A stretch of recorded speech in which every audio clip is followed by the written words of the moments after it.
সন্তান যখন বড় হয় তখন হুজুরদের কাছে যে দোয়া করি, যে দোয়া চাই যে হুজুর আমার ছেলেটার জন্য দোয়া করেন। কথা তো শোনে না, আমি যদি বলি ডাইনে যাইতে ও যায় বামে, আমি যদি কই বামে যাইতে ও যায় ডাইনে। তো আপনি যখন এই সন্তান কামনা করলেন তখনই তো আপনার দোয়া করা দরকার ছিল, আল্লাহুম্মা জান্নিবনা শাইতান। আপনার যে দোয়া করা উচিত ছিল সেই দোয়া তো আপনি করেন নাই। দোয়া আল্লাহ শিখাইছেন, আল্লাহ সাহায্য প্রার্থনা করা, শয়তানের ওয়াসওয়াসা থেকে বেঁচে থাকার জন্য আল্লাহর কাছে দোয়া করা, সে দোয়া আমরা করি না। তো প্রিয় ভাইরা আমার, আমাদের উচিত হবে জীবনের প্রতিটা ক্ষেত্রে যে দোয়াগুলো আছে, আপনি লিফটে উপরের দিকে উঠতেছেন, আপনি বলবেন আল্লাহু আকবার। উপরের দিকে যখন উঠবেন বলবেন আল্লাহু আকবার।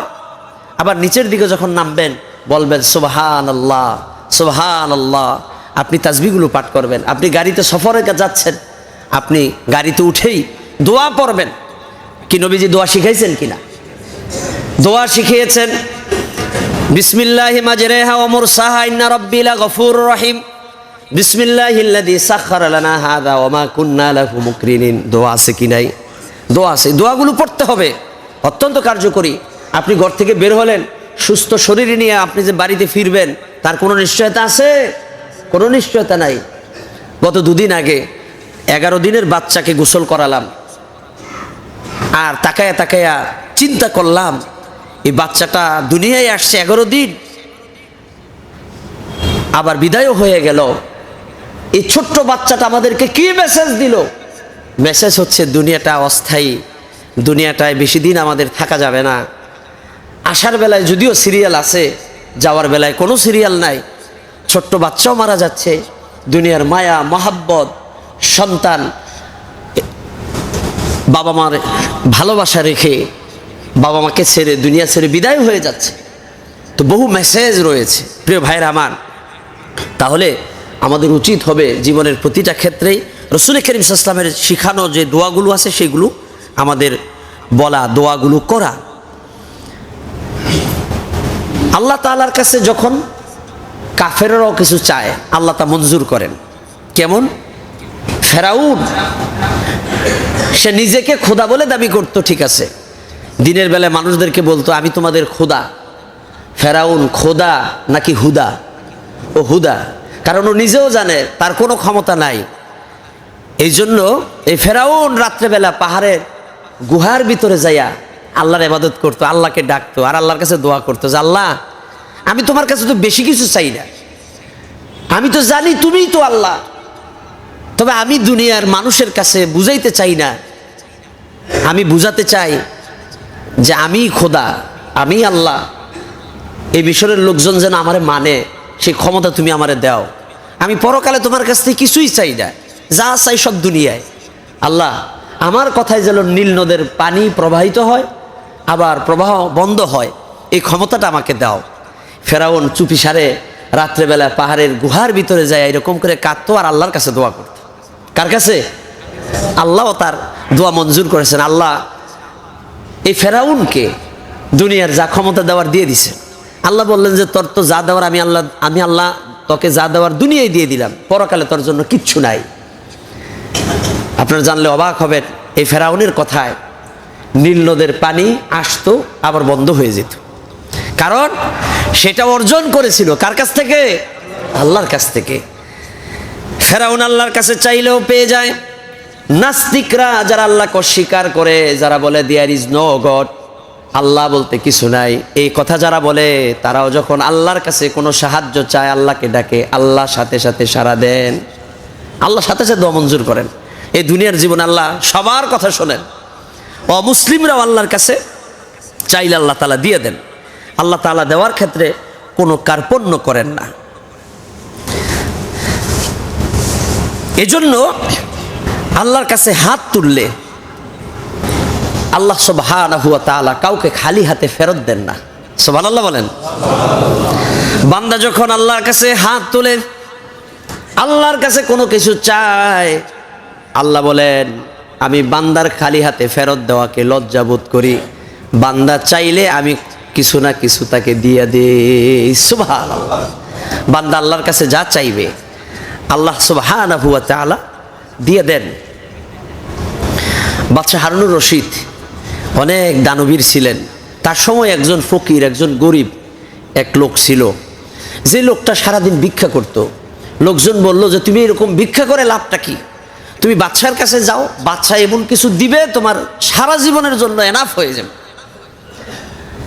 ভিক্ষুক চিন্তা করলে তাহলে তো ভালো ফর্মুলা, বাদশার দরবারে গেছে, জোহরের নামাজের রক্তে গেছে, যায় দেখে যে বাদশা নামাজ পইরা হাত তুলে বয়ে রয়েছে। কার কাছে? আল্লাহর কাছে হাত পাচ্ছে। দ্বিতীয় দিনে এই ভিক্ষুক আবার গেছে, যায় দেখে আসরের পরে এই লোকটা, এই বাদশা মানুষ নামাজের উপর হাত তুলে বয়ে রয়েছে। ভিক্ষুকের চিন্তা চেতনা পরিবর্তন হয়ে গেল, ব্যাপারটা কি?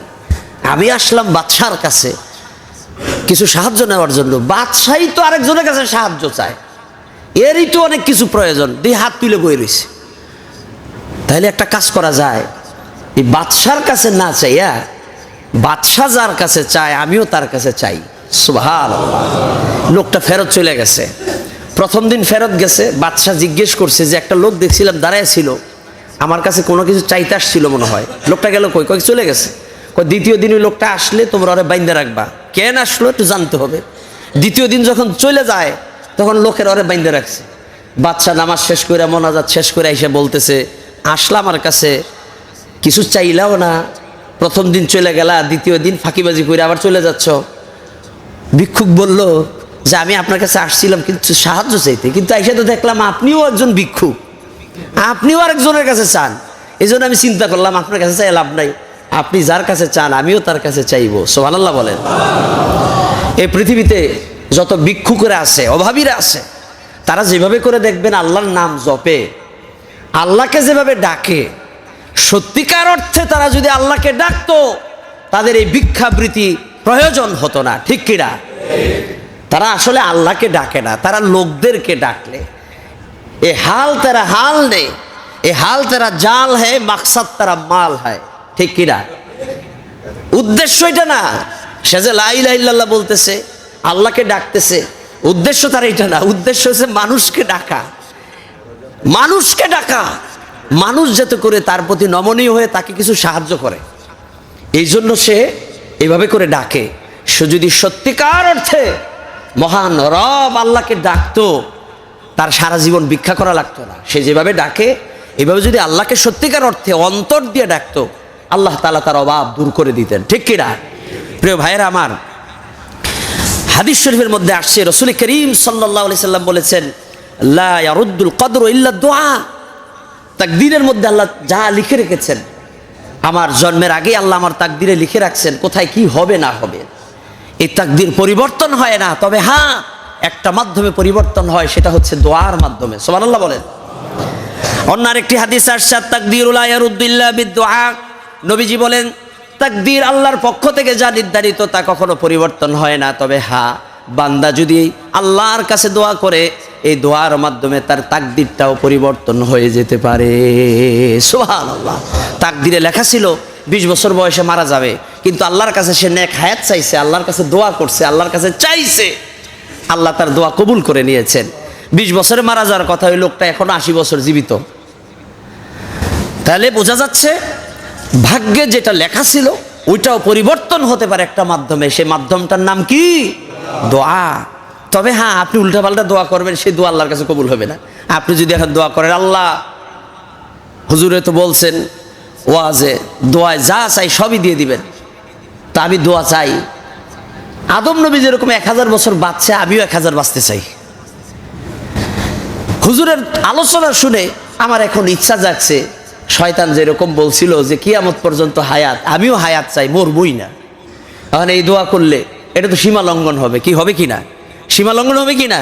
এখন এই দোয়া করলে দোয়া কবুল হবে? দোয়া কবুল হবে?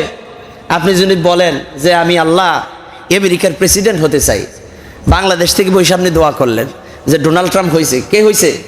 ডোনাল্ড ট্রাম্প হয়েছেন এখন, যে ডোনাল্ড ট্রাম্পের পরেই আমি প্রেসিডেন্ট হতে চাই, এটা আল্লাহর কাছে দোয়া করছেন। অথচ আপনি আমেরিকার রেসিডেন্সিয়াল যেটা পারমিট কার্ড, ওইটাই আপনার নাই, ভিসাও নাই, আপনি আমেরিকার বাসিন্দাও না, আপনি দোয়া করলে দোয়া কবুল হবে?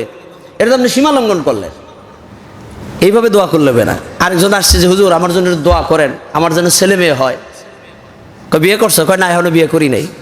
তো বিয়ে করে না, ও ছেলে মেয়ের আশা করে, এটা তো বোকামি, এটা সীমা লঙ্ঘন। ঠিক কিনা? তাহলে দোয়া করতে হবে সেটা নিয়মের মধ্য থেকে, আপনি অনিয়ম যদি দোয়া করেন সেই দোয়া আল্লাহর কাছে কবুল হবে না। এই জন্য দুনিয়ার স্বাভাবিক নিয়ম হচ্ছে মানুষ অসুস্থ হয়, মানুষ অসুস্থ হইতে দেরি, ডাক্তারের কাছে যাইতে দেরি নাই। মানুষের উচিত হলো ডাক্তারের কাছে যাওয়ার আগে আল্লাহর সাহায্য চাওয়া। হ্যাঁ, আপনি ডাক্তারের কাছে যাইতে পারেন, অসুবিধা নাই, আপনি ডাক্তারের কাছে যাইবেন, সাথে আপনি আল্লাহর কাছে দোয়া করবেন। আল্লাহর কাছে আগে দোয়া করবেন, আল্লাহ আমি অমুক ডাক্তারের কাছে যাচ্ছি, ওই ডাক্তারের মাথার মধ্যে তুমি এমন জ্ঞান দাও সে যেন ভালো ওষুধ লেখে, ওই ওষুধের উসিল আল্লাহ আপনি আমাকে ভালো করতে পারেন। আল্লাহ ভালো তো আপনিই করেন।